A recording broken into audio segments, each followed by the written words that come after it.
vamos a continuar con la conferencia. El tema es rol del perito psicológico forense en el nuevo Código Procesal. Quien nos acompaña es el doctor Lino Andrés Guamán Gutiérrez. Y para conocer un poco del doctor, es magíster en Psicología Jurídica y Forense. Tiene título de especialista en Psicología Forense en el año 2015. Tiene un registro nacional de especialista número 0100 del Colegio de Psicólogos del Perú en la especialidad de Psicología Forense. Es premiado por el Colegio de Psicólogos en el área de Psicología Forense en el año 2015. Es director de la Escuela de Criminalística, jefe del Departamento de Psicología Forense de la Dirección de Criminalística, además jefe del Departamento de Psicología Forense de la DIRINCRI y jefe del Departamento de Psicología Forense de la DIRCOTE. Ha sido catedrático en las escuelas de formación y posgrado de la Policía Nacional. Es catedrático en las universidades nacionales y particulares en la asignatura de Psicología Forense, Psicología Criminal y Victimología. Es conferencista en los congresos nacionales e internacionales sobre psicología forense. Además, se viene desempeñando durante 30 años como perito psicólogo forense en la Dirección de Criminalística en la Policía Nacional del Perú. Se desempeña durante 3 años como perito psicológico forense de parte del director del Instituto de Psicopatología Forense Criminal del Perú. Muchas gracias, doctor, por estar con nosotros. Adelante. Ya, gracias. Me escuchan bien, entonces ahora cambio de equipo. Sí, sí lo escuchamos. Faltando 15 ya. minutos para que culmine la ponencia, le voy a pasar la voz para dar pase a los asistentes para que puedan hacer sus consultas, ¿sí? Ya, gracias. Entonces, Okay. buenas tardes con todos ustedes, estudiantes de psicología, psicólogos. Para mí es un honor, ¿no? Dictarle, ¿no? Darle a conocer la especialidad de psicología forense.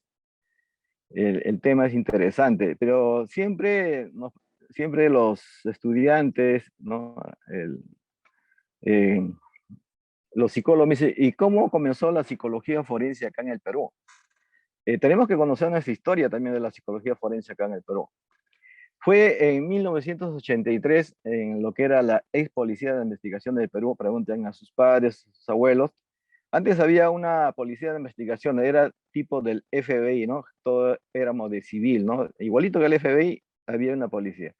Entonces, había un gabinete de la ciencia comunal. Siempre cada año venía personal del FBI a nosotros a capacitarnos en criminalística, ¿no? En medicina forense, biología forense, química forense, psicología forense. Era ¿no? un conocimiento, nosotros como especialistas en criminalística, ¿no? Escuchamos del 93. ¿Y, cómo se da la necesidad de implementar esta especialidad acá en el Perú? Fue producto justamente de un caso bien sonado, ¿no? Del caso Poggi. Poggi fue un bachiller en psicología que en 1986, ¿no? Ahorcó al Díaz Balbín, ¿no? Un descuartizador, ¿no? Que estaba por la ciudad de Lima, por diferentes lugares, ¿no? Lo detienen a Díaz Balbín, ¿no? Y solicitan a la policía para interrogarlo. Como este sujeto no hablaba, no decía nada, entonces buscaron a Poggi. Poggi era conocido en la ex policía de investigaciones porque él había dictado clases ahí también. Entonces lo llaman para que justamente a través del hipnosis, ¿no? Trate de hablar y confesar, ¿no? Sus crímenes, ¿no? Todos los descuartizamientos que había en la ciudad de Lima. Pero Poggi en la escena del crimen, ¿no? Ahorca, ¿no? A Díaz Balbín. Producto de eso, ¿no? ¿No? De la imagen también de la policía, ¿no? De investigación en esa época, ¿no? Se solicita, ¿no? Al personal de criminalística del FBI, ¿no? Que nos capaciten, ¿no? Que nos capaciten a nosotros para formar una oficina de psicología forense acá en el Perú, porque no hay en ninguna institución había, nadie se dedicaba a esa especialidad. Entonces fuimos 3 psicólogos, el que habla, ¿no? Con la doctora Silvia Rojas Regalado y el doctor Pinzas, ¿no? Obviamente los elegidos, ¿no? Para fomentar la especialidad y producto de esto, ¿no? Nos capacitaron, ¿no? En diferentes unidades de la policía, ¿no? Fuimos a la dirección de robos, a la dirección de criminalística, a la dirección de, ¿no? de secuestro, con la finalidad de observar justamente a los delincuentes en vivo para saber exactamente el perfil criminal, ¿no? Ya veníamos con una teoría americana, entonces nos faltaba justamente la práctica. ¿no? Y producto de eso, ¿no? Fuimos a un curso también en la vez, ¿no? Donde se nos capacitó en la especialidad de psicología forense, con la finalidad de crear la oficina de psicología forense acá en el Perú. Y es justamente en un 16 de junio del 86 que se inicia en forma oficial, ¿no? Reglamentaria, el funcionamiento de la psicología forense en el Perú en la Dirección de Criminalística. Somos prácticamente el segundo país, ¿no? en toda Latinoamérica que tiene esta segunda especialidad en ese año. Somos realmente los pioneros en esa especialidad en psicología forense acá en el Perú, porque producto de esta experiencia, ¿no? La doctrina también, ¿no? Americana, ¿no? Y todos los cursos de capacitación que nos brindaron, ¿no? En el Perú y fuera del Perú, creamos justamente y inauguramos el 16 de junio del 88, ¿no? La primera oficina de psicología forense, que su función era justamente evaluar a los delincuentes, evaluar a las víctimas, ¿no? Producto de delincuencia. Y producto de eso también ya comenzamos a crear la oficina en la Dirección de Criminalística, que está en Aramburu 550. Creamos otra oficina de criminalística en la Dirección de Investigación Criminal. Creamos otra oficina en la Dirección contra el Terrorismo justamente para ver los perfiles de los delincuentes terroristas. Y creamos otra oficina en la Dirección ¿no? contra el tráfico ilícito de drogas, ¿no? Para ver el perfil netamente del narcotraficante. Y eso se irradió, ¿no? A diferentes, ¿no? departamentos del Perú, donde había oficina de criminalística de la Policía Nacional. Eso fue nuestro inicio acá en el Perú, ¿no? Nosotros iniciamos esa experiencia. Y producto de eso, justamente acá, mucha gente dice, pero ¿cuáles son las evidencias? Siempre nosotros hablamos de criminalística, ¿no? Por ejemplo, acá tenemos ¿no? un certificado de especialización del año 88. Este es un valor que yo lo tengo ahí, ¿no? Entonces, hicimos el curso del 87 al 88, justamente, ¿no? Con personal de la Embajada Americana, ¿no? Para capacitarnos, ¿no? Netamente en lo que es psicología forense. Y este es uno de ¿no? de los indicios ¿no? del curso que hicimos esa vez. Ahí se inicia la psicología forense acá en el Perú. ¿Y qué es psicología forense? Mucha gente confunde psicología forense con psicología criminal o psicología penitenciaria. La psicología forense, ¿no? Conjugan dos ciencias. La ciencia de la psicología, ¿no? Y el derecho. La psicología va a apoyar con los procedimientos, con las técnicas, ¿no? Para brindar un diagnóstico, ¿no? Sobre la conducta del criminal o de la víctima, ¿no? Para que las personas, ¿no? Que trabajan en derecho, ya sea el fiscal, el abogado, ¿no? Tengan ese conocimiento, ¿no? Y administren justicia. Esa es nuestra gran contribución. Quizás el nivel más alto de cualquier profesión es hacer peritaje. ¿Por qué? Porque justamente no vamos a determinar muchas veces la responsabilidad, ¿no? Los jueces van a ver, ¿no? Las características de cada persona, ¿no? Tanto del agresor, tanto de la víctima. Por eso que nuestro aporte, ¿no? A la ciencia de la conducta, al derecho es fundamental. Porque gracias a, porque producto netamente de las bases psicológicas, ¿no? Se va a determinar el criterio de responsable, no responsable, poco responsable, como estamos hablando más simple, ¿no? Pues de acuerdo a los procesos, fenómenos psicológicos que la persona que cometió un delito. Entonces, es importante. Por eso que cuando uno va a dictar psicología forense al personal de derecho, a los abogados en el colegio de abogados, yo siempre le pregunto, ¿este código penal ¿quién lo ha hecho? Lo ha hecho el abogado. Pero en cada artículo del Código Penal, cada pena, cada delito tiene una pena. Y cada pena son conductas. Entonces, si usted lo analiza muy bien ese Código Penal, son conductas que se sancionan. Son comportamientos que se sancionan. Entonces, ¿quién es el especialista? El psicólogo. Entonces, por eso que nosotros como psicólogos forenses, ¿no? Aportamos mucho en la administración de justicia. ¿Cuál es el objetivo en sí de la psicología forense? De asesorar, ¿no? Al personal policial, a los fiscales y a los jueces, ¿no? Sobre la valoración de la conducta criminal y también ¿no? de la conducta de la víctima, porque a los dos se les evalúa, tanto, ¿no? al agresor, tanto a la víctima. ¿Por qué al agresor? Para ver, ¿no? cuál es su rasgo de personalidad, ¿no?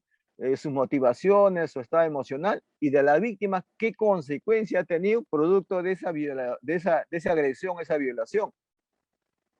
Entonces, todo esto va a ayudar justamente, ¿no? a los jueces y fiscales, ¿no? para administrar, ¿no?, una justicia, ¿no?, diferente, ¿no?, idónea. Entonces los psicólogos estaban justamente en este aspecto, en esta área, ¿no?, netamente todos los psicólogos forenses que trabajamos en esta especialidad. ¿Y cuáles son las funciones específicas de un psicólogo forense? Un psicólogo forense, ¿no?, por la experiencia que nosotros hemos trabajado netamente 30 años en criminalística, ¿no?, en esa especialidad, formulamos perfiles criminales. ¿Qué cosas son perfiles criminales? Justamente son características, ¿no?, rasgos psicosociales del posible delincuente, que lo vamos a encontrar en la escena del crimen. También nuestra función es saber detectar, ¿no?, la simulación de simulación, porque la persona que viene, ¿no?, a ser evaluado, ¿no?, como agresor o como, ¿no?, como un delincuente, va a simular muchas cosas. Entonces uno tiene que ser muy hábil, en detectar, ¿no?, que está simulando o disimulando. Justamente todos vienen, acá es diferente, ¿no? Mientras que en clínica, ¿no?, el paciente va a buscar ayuda. Acá no, acá vienen obligados y vienen justamente a, ¿no?, a enmascarar muchas cosas, a simular muchas cosas. Otra de las funciones justamente es valorar, ¿no?, el daño emocional, el daño psíquico, como quieran llamarlo. Tenemos que valorarlo, porque justamente ahí está el valor de la pericia psicológica. Por eso, esa valoración es el que justamente el fiscal y el juez le va a dar, ¿no?, esa importancia. Lo que muchos psicólogos forenses no están haciendo es valorar, ¿no?, la veracidad del testimonio, que es importantísimo, porque a veces en la entrevista no valoramos exactamente qué es lo que está diciendo la persona, ¿no?, y nos llevamos lo que dice la persona. Todo el mundo viene en ganancia. También, ¿qué hacemos? Analizamos documentos, ¿no?, diferentes tipos de documentos, ¿no?, y relacionamos justamente la psicopatología con el delito. Las áreas que tiene el psicólogo forense, ¿no?, es justamente conocer los indicios y evidencias psicológicas encontradas en la escena del crimen. Cuando se produce cualquier tipo de delito o asesinato, el psicólogo va, ¿no?, con el médico forense, con el biólogo, puede encontrar. ¿Qué encuentra el psicólogo? Ve, ¿no?, la frialdad, la brutalidad, ¿no?, del crimen. Entonces ya más o menos tiene un perfil, ¿no?, de la persona. ¿Quién ha sido? Un joven, un adulto, ¿no?, ha sido violento. Entonces uno va a la escena a encontrar evidencias psicológicas, así como el médico va a encontrar, ¿no?, la posición del cadáver, o el biólogo forense encuentra sangre, el químico va a buscar justamente lo que es indicio netamente de droga. Entonces, cada perito, ¿no?, buscamos algo en la escena del crimen, donde se ha producido ya sea un asesinato, una violación, ¿no? Ese es nuestra mente, la área. ¿Qué más? ¿Qué más hacemos los psicólogos forenses? ¿No? Evaluamos a las personas, ¿no?, implicadas, ¿no?, en una denuncia policial, ¿no?, a los autores, a las víctimas y a los testigos. A los autores, ¿por qué no? Porque justamente eso es lo que necesita el fiscal, ¿no?, para ahondar su acusación, y el juez para sentenciar. ¿Y por qué evaluamos también a la víctima? Para que la víctima solicite reparación civil, ¿no?, por una agresión, por una violación, o por un maltrato psicológico, o por una violencia psicológica, ¿no? Ese documento le va a servir justamente ¿para qué? Para pedir, ¿no?, reparación económica, ya en lo civil. Porque con ese peritaje psicológico, la víctima va a solicitar, ¿no?, que se le, ¿no?, rescinda económicamente, ¿no?, producto de, ¿no?, de un tocamiento indebido, por ejemplo, ¿no? En muestras también, porque nosotros justamente analizamos documentos, ¿no?, y hacemos pronunciamientos psicológicos, ¿no?, sobre los documentos que encontramos. Tenemos que analizar toda la documentación, ¿no?, completa. Por ejemplo, analizamos la historia clínica de una persona que ha sido detenida, por ejemplo, de un hospital, ¿no? ¿Qué rasgos ha tenido en ese hospital? Analizamos los informes que ha habido en un hospital de un detenido para ver justamente, ¿no?, verdaderamente, ¿no?, esta persona tiene algún trastorno mental o se está haciendo. Entonces, vamos a analizar punto por punto. Y según también ¿no?, el estudio, ¿no?, que tenemos en el aspecto, también en ese aspecto también, tenemos que analizar cuál es nuestra función, ¿no? ¿En qué estamos amparados?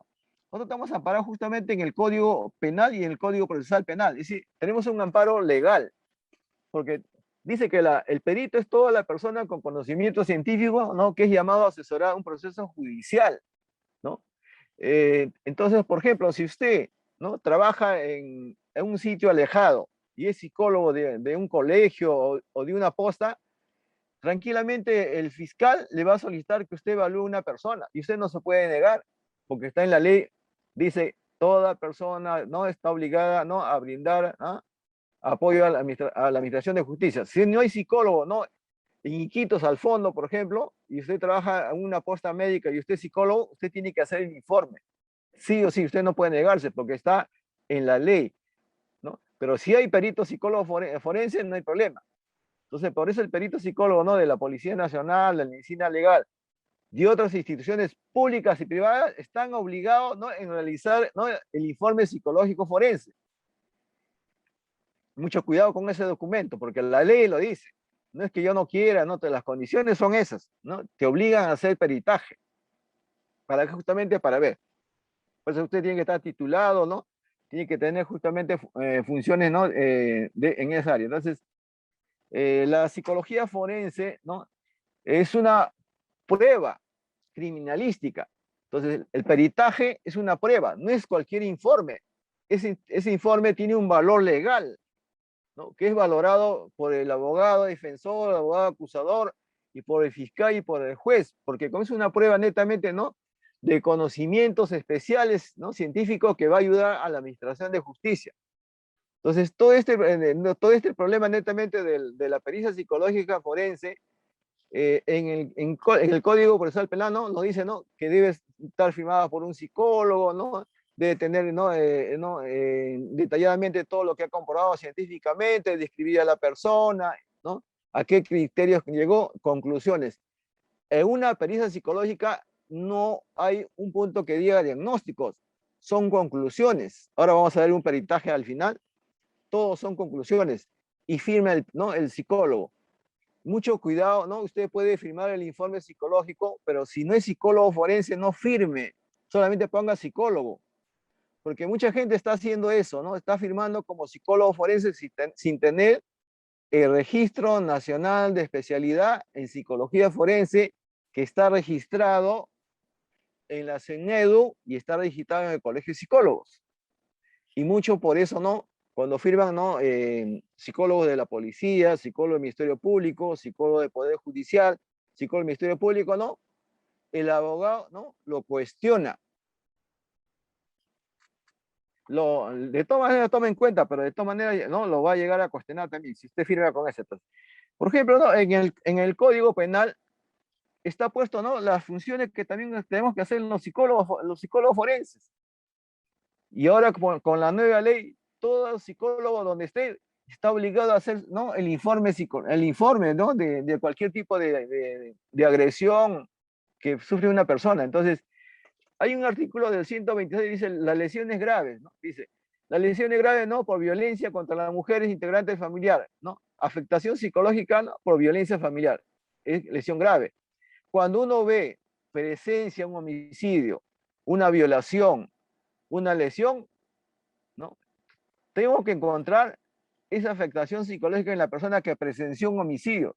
Tengo que plasmar en el documento, porque esa persona, porque un hecho presencial de homicidio, una violación, no, es algo traumático, es una lesión grave y está puesta en el Código Penal. Cuando la persona, ¿no? También ya, ¿no? Tiene que ver netamente, ¿no? El daño psicológico, pero más moderado, ¿no? Que afecta netamente también, ¿no? Hay afectación psicológica, cognitiva, conductual, pero no es un daño psíquico grave, como vimos antes, ¿no? También, ¿no? Vamos a poner una lesión, ¿no? Leve, no grave. Entonces, hay una afectación psicológica, cognitivo-conductual. Entonces, ¿dónde ha afectado, no? Entonces, eso también está en el Código Penal, ¿no? Nos involucra a los psicólogos. Ahí dice, ¿no? Una pericia psicológica, dice. También vemos también el artículo 126, ¿no? Lo que es el daño psíquico y la afectación psicológica. Entonces, la afectación psicológica, ¿no? Va a afectar el aspecto netamente emocional, cognitivo, conductual. Es determinado justamente por el examen pericial psicológico. Igualito que el daño psíquico, también ¿no? Es determinado por el examen pericial psicológico. Entonces, más grave es el daño psíquico que la afectación psicológica o cognitiva conductual. La afectación psicológica o cognitiva es leve, el otro es más grave. Entonces, eso tenemos que conocer. Hay muchos articulados ¿no?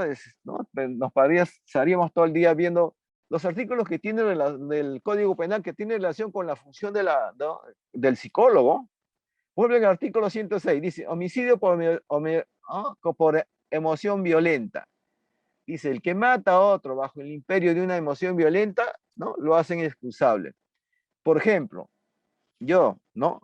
¿cómo se llama? ¿Cómo determinar una violación violenta? Por ejemplo, ¿no? Por eso es muy, muy importante la entrevista. Por ejemplo, yo, Lino Guamán, ¿no? Yo no sé que mi esposa me está sacando la vuelta, ¿no? Me voy y me deja el avión. Regreso y encuentro a mi esposa, ¿no? Con otra persona, ¿no? En mi cama. Yo agarro mi revólver y le meto 10 tiros. Esa es emoción violenta. Entonces, ahí hay una atenuante, es decir, que la pena no va a ser, ¿no? Drástica. Pero ¿qué pasa a lo contrario? Yo, Lino Guamán, sospecho, ¿no? Que mi esposa me está sacando la vuelta. Hago que me voy al aeropuerto y doy la vuelta, ¿no? A la manzana y regreso y le mete tiro. Eso ya es una violación lenta, porque hay una ¿no? Él ya sabe, sospecha de algo, entonces ya viene, ¿no? Con otra intención. Eso no es violación violenta. Y ese es el aspecto psicológico que muchas veces, ¿no? Los psicólogos, ¿no? Vamos al aspecto netamente cuando hay un debate. Igual pasa con el infanticidio, ¿no? Muchas madres que, ¿no? Dice, mató a su hija, ¿no? ¿Bajo qué? Justamente bajo la influencia pauperal, que prácticamente son momentos, ¿no? Así cortos, ¿no? De una etapa de psicosis, ¿no? Donde pierde justamente el contacto de también es un atenuante. Entonces, hay cositas importantes, ¿no? En nuestro código. Entonces, el Código Penal el 27 dice, ¿no? También toda persona que sufre anomalía psíquica, alteración de la conciencia, ¿no? Cualquier cosa que tenga que ver con realidad, no es responsable. Hay muchos articulados que tienen que ver eso. Para eso, ¿no? Yo tengo como psicólogo forense, yo tengo que saber, ¿no? Conocer muy bien los trastornos de personalidad que va a tener en relación con el delito. Es importantísimo, ¿no? Manejar bastante psicopatología criminal en psicología forense. Acá unos cuantos no me lo decir. Por ejemplo, la persona que tiene trastorno, hemos encontrado, ¿no?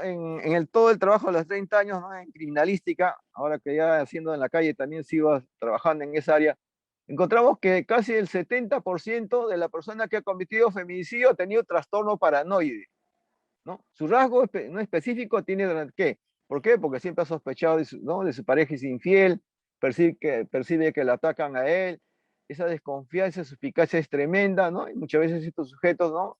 ¿No? Por eso que ¿no? agreden a sus parejas principalmente, ¿no? Y también, ¿no? Se dedican a denunciar por otros porque quieren ¿no? Que hay una suspicacia tremenda de la persona. Entonces, casi, ¿no? El 70%, ¿no? Son personas que han cometido delitos feminicidios. Entonces, hay una relación entre el trastorno psicopatológico de la personalidad y un tipo de delito. Eso ya es estadística, ¿no? Complementaria, ¿no? De las características ¿no? del delincuente peruano. Muchas personas confunden el trastorno o no antisocial o personalidad antisocial, como quieran llamarlo, porque toda persona que tiene trastorno antisocial o disocial tiene que comenzar esa característica antes de los 15 años. Yo veo que están tipificando porque está en la cárcel diciendo, no, tiene personalidad no antisocial. No, si usted no sabe, antes de los 15 años ha robado, ¿no? Se ha fugado de su casa, ha mentido, ¿no? Le ha cortado, ¿no? La cola al gato, XX, no, usted no puede decir que tiene ¿no? personalidad antisocial. Tiene que decir, tiene rasgo de personalidad antisocial diferente. Este sujeto comete, ¿no? diferentes tipos de delitos, ¿no? Diferentes tipos de actividades como secuestro, robo, todo lo que estamos viendo actualmente. También tenemos el trastorno límite de la personalidad, ¿no? Obviamente estas personas son agresivos. Constantemente vemos unas personas agresivas que atentan contra otras personas, ¿no? Los agreden, los acuchillan. Son personas netamente que tienen este rasgo de personalidad. Nosotros cuando le hablamos justamente a los delincuentes encontramos los rasgos, ¿no? Los tipos de rasgos. Ya tenemos un perfil. Entonces cuando evaluamos es más fácil de entrevistar, más fácil de llegar, ¿no? al problema en sí. Porque justamente por sus problemas, ¿no? interpersonales, ¿no? El histriónico, mayormente, mucha gente estafador tienen esta personalidad histriónico. ¿Y a quién estafan? No mayormente, en el 70%, 80% son a las damas, ¿no? Porque estos sujetos son atractivos, encantadores, prácticamente su material de trabajo es el lenguaje, ¿no? Es el lenguaje beberreico, cortés, llamativo, seductor. Mayormente las víctimas son damas, ¿no? El 70% han sido damas. Y cuando no se les pregunta, pero él te dice, yo, esa persona me ha dado todo, me ha dado su llave, me ha dado su carro, me ha dado ¿no? su billetera, me ha dado su tarjeta, yo no le he tocado nada, ni siquiera le he tocado el cabello. Esta persona, ¿no? Tiene una personalidad histriónico, ¿no? Entonces, ¿qué delito cometen? Obviamente, estafa. Entonces, ¿cómo elaboramos, no, nosotros un perfil criminal como el psicólogo forense en criminalística, ¿no? Entonces, ¿qué es un perfil criminal? Es una hipótesis sobre las características, ¿no? De su edad, de su sexo, de su nivel socioeconómico, su estilo de vida, y un posible criminal, ¿no? En la escena del crimen. Porque yo voy a la escena del crimen y encuentro justamente indicios y evidencias, ¿no? Criminalísticas, ¿no? Psicológicos, que van a decir posiblemente esta persona, de acuerdo a la felicidad, te hace una persona joven. Por ejemplo, cuando la persona no tapa el rostro, ¿no? De un cadáver, quiere decir que esa persona no lo conoce, no a su agresor, por eso lo tapa. ¿Por qué no lo lleva lejos? Porque también no hay un vínculo afectivo. Cuando no hay un vínculo afectivo, lo deja más lejos. Entonces, hay una elaboración, ¿no? Del perfil criminal en función de lo que uno encuentra, su rasgo de personalidad, sus motivaciones principalmente. Entonces, en el paranoide tenemos esto, ¿no? En el antisocial tenemos en el límite, en el histriónico, que estamos viendo, se nos pasó. Entonces, la metodología para lograr el perfil criminal psicológico es justamente ver, ¿no? La escena de crimen. Entonces, la escena de crimen nos da indicios y hago el perfil geográfico. Se dan cuenta que muchas veces la persona que llega a un lugar determinado asesina y después, ¿no? Regresa, ¿no? A velar al muerto, a velar, ¿no? A la víctima. Las cámaras, ¿no? Lo ubica y dice, mayormente casi el 70% de la persona que comete un delito, ¿no? Un homicidio regresa, ¿no? Al velorio, regresa a donde está la víctima para saber qué ha hecho, ¿no? Y ahí justamente se encuentra, ¿no? Su modus operandi, ¿no? Su modo de operaciones, ¿no? ¿Cómo lo ha hecho? Su firma criminal es importante, es prácticamente es diferente a todo, ¿no? Y de conocer a la víctima. Hay una relación entre los tres. Por ejemplo, cuando yo quiero trabajar, ¿no? Conocer un perfil de un sicario, tiene características, ¿no? Claves, ¿no? Mayormente esos sujetos son de afecto distingido poco omitivo, ¿no? Tipo témpano de hielo. Son serios, ¿no? Violentos, agresivos, sin sentimientos, sin culpa. Este es el perfil del, ¿no? Del sicario peruano. Entonces, esta importancia, ¿no? Que nosotros le damos, ¿no? Al perfil justamente nos va a ayudar que cuando evaluemos a otro sicario ya tengamos un perfil, ¿no? Determinado, características que nos ayudan en la entrevista, en la evaluación psicológica forense de un tipo de sujeto, ¿no? Que comete un delito determinado. Igualito va a pasar con el estafador. Cuando vimos el estafador, hablamos justamente de una persona atractivo, ¿no? Entonces, su perfil netamente va relacionado con su rasgo de personalidad. Entonces, va a ser importante, ¿no? Reconocer, ¿no? Qué características, ¿no? Se va a ver en esa persona que comete un delito de estafa. Cuidadoso en su aspecto personal, hábil en coartadas, ¿no? Atractivo, ¿no?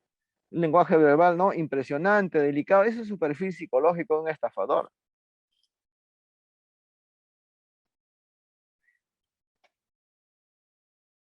Cuando vemos, no, cuando vemos justamente el perfil de un secuestrador, ¿no? Secuestrar no lo hace cualquiera. Para que un secuestrador sea, ¿no? Comete este delito, tiene que tener el nivel intelectual medio alto para arriba. Porque el secuestrador va a planificar. El secuestrador no va a ser detallista. Entonces no es cualquier persona. Por eso el secuestrador es una persona habilísimo, ¿no? Que maneja el ambiente. Perfeccionista, detallista, ¿no? Ansioso, ¿no? Generalmente, ¿no? Mayormente, ¿no? Cuidadoso también su aspecto personal. Entonces, ese es el perfil netamente de esta persona que comete este tipo de delitos. Entonces, nosotros ya prácticamente no conocemos, tenemos diferentes perfiles que nosotros sabemos ya, tenemos en el banco de base de datos, ¿no? Los perfiles del delincuente peruano. En función de este perfil, nosotros, los de criminalística, siempre vamos a dar conferencias, ¿no? Acá en el Perú y en el extranjero, justamente con el perfil netamente del delincuente peruano, para justamente conocer y comparar los perfiles de otros países. Entonces, ¿cuál es el método para realizar una pericia psicológica? Si trabajo en una institución, ¿no? Nosotros trabajamos en criminalística, nosotros vamos a la escena del crimen. Recogemos ¿qué? Indicios y evidencia, ¿no? Psicológica. La observación es importante, la observación del lenguaje no verbal es prácticamente ¿no? lo más importante que va a encontrar. La entrevista, hay que saber entrevistar. Mucha gente deja que la persona hable y nadie le repregunta. Una cosa es entrevistar y otra cosa es interrogar. He visto que muchos psicólogos se interrogan y cuando interrogan, el fiscal, cuando usted vea su documento, no, se cuestiona. Mire la diferencia entre entrevistar y interrogar. Son dos cosas diferentes. Son parecidos, pues no sé. El que entrevista es el psicólogo. El que interroga es el policía, el fiscal y el juez. Ellos se interrogan. El psicólogo no interroga. Mucho cuidado con eso. También hacemos una historia clínica forense, ¿no? Bien detallado, ¿no? En función al tipo de delito que uno está evaluando, ¿no? Si una persona comete delito de violación sexual, voy a ahondar bastante, ¿no? En sus aspectos netamente, ¿no? Psicosexual. Ahí voy a, ¿no? Buscar mayor información en esta historia clínica forense. Entonces, ahí es importante en función al tipo de delito que estoy evaluando. Utilizo el examen mental, si está orientado en el tiempo al espacio. Utilizo los redactivos correspondientes en función al tipo de delito, no cualquier cosa. He visto que cualquier cosa le pone, ¿no? A todos le ponen Macover. Pero yo tengo que ver qué tipo de delito ha comenzado. Si una persona cometió un delito de violación, yo tengo que aplicar pruebas, ¿no? Objetivas y subjetivas. Los dos tengo que contrastar, ¿no? Y encontrar ¿no? las pruebas adecuadas. Si ha cometido un delito no de feminicidio, encontrar las pruebas adecuadas. Yo no puedo lanzarme no cualquier tipo de prueba. Por ejemplo, no, un caso que me llegó hace 2 días para hacer una pericia de parte, una contrapericia. He visto que han utilizado ¿no? una prueba internacional para valorar personalidad, trastorno de personalidad, ¿no? Pero lo ha aplicado a una persona que está en la cárcel. Pero los requisitos de esa prueba es que ¿no? Los indicadores o la conducta criminal hayan tenido un periodo de 5 años. Segundo requisito, ¿no? Que se haya producido antes de los 25 años. Este sujeto está detenido, ¿no? Tiene 50 años. Y la psicóloga no sabe, ¿no? Si hace 25 años también era psicópata o tenía trastornos, ¿no? Rasgos psicopáticos. Y no sabe si los 5 años ha tenido esa conducta. Entonces, ¿cómo puede evaluar con esa prueba? Validez. Por eso que se está cuestionando ahora ¿no? en el juicio, yo lo estoy cuestionando toda esa pericia porque no tiene ese fundamento, no tiene fiabilidad ni credibilidad. De todo esto, lo más importante es lo que usted va a dar, lo que usted va a generar, lo que se llama el informe psicológico forense. Esta es la prueba criminalística.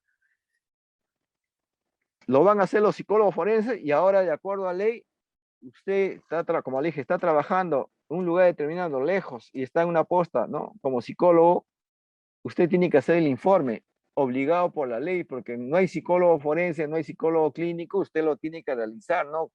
Por ley. Entonces el juez le va, ¿no? El fiscal le va a mandar un oficio y usted tiene que hacer, entonces tiene que saber hacer un informe, porque eso va a ser la prueba. Depende, en esa ciudad, por ejemplo, hubo un caso de una chica que está haciendo serum en Ayacucho, conocida, ¿no? Justamente hablando con ella me llama que tenía que hacer el informe netamente porque había habido tocamientos indebidos de un enfermero contra las pacientes. Entonces, el fiscal le había solicitado a ella con oficio de que le evalúe a este enfermero. Me dice, ¿qué hago? Y le digo, tienes que hacer el informe psicológico. Te doy las pautas. Hizo las pautas, ¿no? Encontró y eso está yendo a juicio. Entonces, no es necesario que vaya al psicólogo forense, donde no hay, ¿no? Por ley, va a otra persona. Si no, usted no se puede. Entonces, ¿qué cosa viene a ser el informe psicológico? Este es lo más importante. Y ese todo el trabajo de evaluarlo, de entrevistarle, de aplicar la prueba, esto tiene un valor. Esta es una prueba netamente criminalística. Entonces el informe psicológico forense es una comunicación escrita confidencial, ¿no? Que realiza un psicólogo, ¿no? ¿No? Presentado como una prueba en distintos procesos judiciales, ¿no? Se lo presenta en la policía, en la fiscalía, ¿no? ¿No? Y en el juicio. Entonces, su valor radica justamente, ¿no? Porque está basado en una evaluación científica, donde los peritos, los psicólogos, ¿no? Determinan, ¿no? El estado emocional del agresor y el estado emocional de la víctima, la personalidad del agresor y de la víctima. Entonces, para que el fiscal acuse y el juez tome la determinación cuántos años le va a aplicar a esta persona. Entonces, es importante, ¿no? La adhesión de este tipo de documento. ¿no? Fundamentalmente, ¿por qué? Porque justamente en eso se va a basar ¿no? el fiscal en su acusación. Por eso que los abogados solicitan para cuestionar las pericias que han hecho el Ministerio Público. Ahorita, como yo estoy trabajando ya en forma particular, entonces me ven, a ver, mire doctor, me dice, hay una pericia de la policía, ¿está bien? No, está mal. Del Ministerio Público, ¿está bien? Está mal. Del Poder Judicial, ¿está bien? Está mal. Del Ministerio de Mujer, ¿está bien? Entonces se cuestiona y se trabaja, ¿no? Se trabaja como perito, ¿no? De parte o perito civil, como quieran llamarle. Un peritaje, ¿no? De parte o civil, mínimo se cobra 2.000 soles. Eso es lo más bajo que puedas cobrar.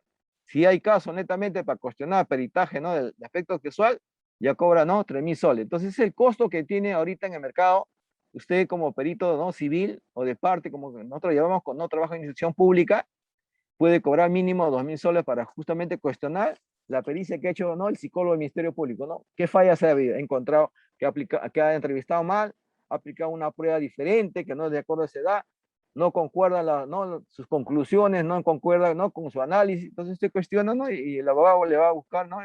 ¿no? Ese es el costo en el mercado. Más o menos cómo debe ser un informe psicológico, ¿no? Siempre va a ser los datos personales que ya sabemos, ¿no? El motivo de la evaluación, el relato, para mí es clave. Muchas veces los psicólogos dicen, dime todo lo que ha pasado, pero no repreguntamos. Tenemos que repreguntar ahí justamente para aclarar algo importante, la credibilidad que me está dando esa persona. Porque la persona que es agresor me va a relatar todo lo favorable para él. La persona que es víctima me va a victimizar más de lo que ¿no? De lo que ha habido. Entonces yo tengo que analizar su relato, tengo que analizar su credibilidad, ¿no? ¿Es creíble, poco creíble lo que me dice el agresor o lo que me dice también la víctima? Ahí está, ¿no? Muchas fallas en los peritajes, ¿no? De las instituciones públicas, porque no evalúan la credibilidad del relato, ¿no? Para ver si es verdad. Entonces, ¿cómo se evalúa eso? Justamente para ver, tiene que haber espacio y tiempo, ¿no? De los hechos. Cuando usted le vuelve a preguntar, ahí se va a dar cuenta. Ya la historia personal, como usted ya sabe, ¿no? Debe ser de acuerdo, ¿no? Al tipo de delito, ¿no? Amplia la historia familiar, la dinámica familiar que ha tenido. El instrumento de evaluación psicológica, yo tengo que nombrar qué instrumentos apliqué, ¿no? Apliqué, ¿no? El Milo, ¿no? Para adolescentes, ¿no? Apliqué tal cosa, ¿no? Apliqué tal cosa. Entonces, es importante, ¿no? Numerar y poner el nombre, ¿no? Y el aspecto técnico. Entonces, y ahí es Doctor importante el análisis Guamán, y interpretación de resultados, sí. doctor Guamán, en 5 minutos culminamos la conferencia. Ya termino, ya. Entonces, en la evaluación de resultados, ahí está la esencia de todo. Ahí tiene que, ¿no? Usted conjugar, combinar lo que observó, lo que entrevistó, lo que encontró en el relato, ¿no? Esa credibilidad, la historia personal, familiar, el resultado de las pruebas psicológicas. Ahí está lo más importante, ¿no? Y llegar a las conclusiones. Todo informe psicológico llega a las conclusiones, ¿eh? Puede ser que tenga personalidad agresiva, ¿no? Afectación psicológica. Si hay recomendaciones, recomienda. Si no, usted hace, ¿no? Como firma como psicólogo forense. Las cualidades que debe tener un informe netamente tiene que ser esto, ¿no? Claro, conciso, escueto, veraz y honesto. ¿Por qué le digo que un psicólogo, no? Por eso que he visto muchas conferencias, diplomados. Busquen ustedes al psicólogo, si ese psicólogo tiene la especialidad de psicología forense. Pregúntenle si trabaja en el Ministerio Público, si trabaja en la policía, si trabaja, ¿no? en el Poder Judicial, en el Ministerio de la Mujer, haciendo peritajes. Porque la única forma de que usted aprende es que la persona que ha estado trabajando en una institución, ¿no? Haciendo peritajes, transmita esos conocimientos. Y el psicólogo, ¿no? Ahorita en el colegio de psicólogos tenemos una especialidad, tenemos un registro, por eso mi registro es número 100 y acá está mi especialidad. Cualquier información que usted desea un poco más, puede entrar al Face, Instituto de Psicopatología Forense Criminal, va a encontrar libros, videos, entrevistas, no todo lo que le interese, no lo que es psicología forense. Con eso acabo con ustedes y me sumo a las preguntas que ustedes puedan brindar. Gracias. Muchas gracias, doctor. Acá tengo una consulta. Dice, ¿es ¿Ya? aceptable que en un informe psicológico mencione que el documento no tiene valor legal cuando este mismo no tiene esa especialización? ¿Podrá ser de esa manera o cómo lo sugiere usted? No, es que usted no puede cuestionar un documento, usted tiene que cuestionarlo a ¿no? a la conclusión que ha llegado la psicóloga, ¿no? Si usted ve que no está bien elaborado, no tiene coherencia, ¿no? Lo que es el análisis, ¿no? De todo eso, y llega a una conclusión diferente, usted tiene que decir, no tiene, ¿no? Base científica, no tiene, ¿no? Procedimientos, ¿no? Acordes de acuerdo, entonces no hay una concordancia en lo que está analizando con las conclusiones. Usted no puede decir que el documento no es válido. ¿No? Dice, ¿no? Entonces concluye, ¿no? Que es erróneo la conclusión, punto. Y en un debate ya va. Muy Dígame bien. otra pregunta.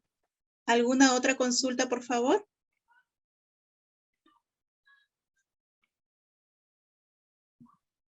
Acá hay una consulta. En los informes psicológicos, ¿solo se emplean o validan los reactivos psicométricos o también pueden ser validados los reactivos proyectivos? Los dos, de preferencia, se toman los dos para contrastar la información de lo proyectivo. Yo le recomiendo, porque mucha gente solamente utiliza lo proyectivo, pero no concuerda con el análisis, con la conclusión. Entonces yo le digo, siempre le recomiendo, lo proyectivo, ¿no? y lo objetivo, los dos, ¿no? Para contradecir. Entonces, cuando haya algún cuestionamiento de alguien sobre el procedimiento, ¿no? de las pruebas psicológicas, usted está aplicando las dos fuentes para tener mayor solvencia, ¿no? en su pericia psicológica. Muy bien. Otra consulta, doctor. Dice, ¿cuáles son las pruebas psicológicas más consideradas para los psicólogos forenses? Ese depende del delito. Ese va en función del delito, ¿no? Pero todo obligado tenemos que hacer, ¿no? Las pruebas de personalidad. Todos los psicólogos tenemos que encontrar rasgos de personalidad relacionados con el delito, ¿no? Puedo utilizar el Milo, puede ser el EIS, entonces, obligado, no. De ahí voy a aplicar otras pruebas netamente emocionales de acuerdo al delito que está cometiendo la persona. Entonces, eso es fundamental. Y en caso que sea feminicidio. Y ahí tengo que hacer justamente, ¿no? Vimos que, ¿no? Tengo que aplicar una prueba netamente, ¿no? de personalidad, ¿no? Puede ser el Milon, y también, ¿no? Hay pruebas netamente de agresión, de Durkheim, ¿no? También hay diferentes pruebas, entonces voy a aplicar pruebas que evalúen personalidad y pruebas, ¿no? que apliquen netamente, ¿no? agresión, principalmente. Muy Hay bien. también pruebas, sí, le escucho. Otra consulta, doctor, dice, ¿el psicólogo de parte genera el cobro por todo el proceso o por un número determinado de audiencias? Ya. El peritaje usted puede cobrarle. Es decir, el peritaje, por ejemplo, yo cobro el peritaje, lo mínimo que cobro es 2.000 soles. ¿No? Lo mínimo. ¿No? De ahí, en función al tipo de delito, no puede ser. Entonces, yo le digo, si es en Lima, ¿no? La ratificación va a ir, no hay problema en Lima. Usted me paga pasaje ida y vuelta, no hay problema. Pero si es en provincia, usted me tiene que pagar la estadía, el día y todo. Entonces yo le estoy cobrando ya, ¿no? Todo. Usted tiene que, al hacer una pericia, tiene que cobrarle todo, porque usted va a tener que ir a ratificarse. Si usted no le cobra todo, si usted le cobra la mitad, 1.000 soles, por ejemplo, yo cobro 2.000 acá en Lima. ¿Por qué? Porque solamente es Lima, voy y vengo. Pero en provincia le va a cobrar 3.000, 3.500, porque yo tengo que pagar mi pasaje ida y vuelta.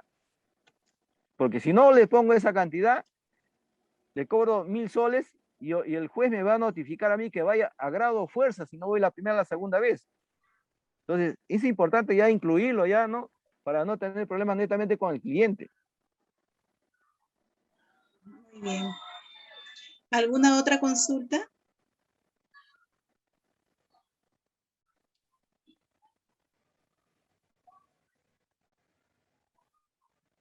Al parecer todo quedó claro, doctor. Muy agradecida por su Ya, asistencia. ya, Manuel, si gracias puede también. compartir, por favor, el certificado. Para los asistentes que preguntaban dónde contactar al doctor, ahí está su número de celular y su correo electrónico. Y hay en Facebook también que pueden encontrar mucha información en ese lado.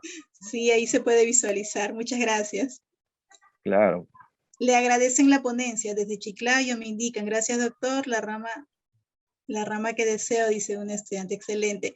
Muchas gracias por su participación, Ya, doctor. Esperamos contar con usted más adelante también. ya, gracias, muy amable. Gracias con todo por Muy su atención. agradecida.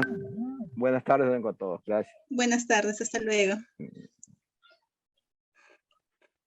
A los asistentes, en unos pequeños minutos continuamos con la última conferencia.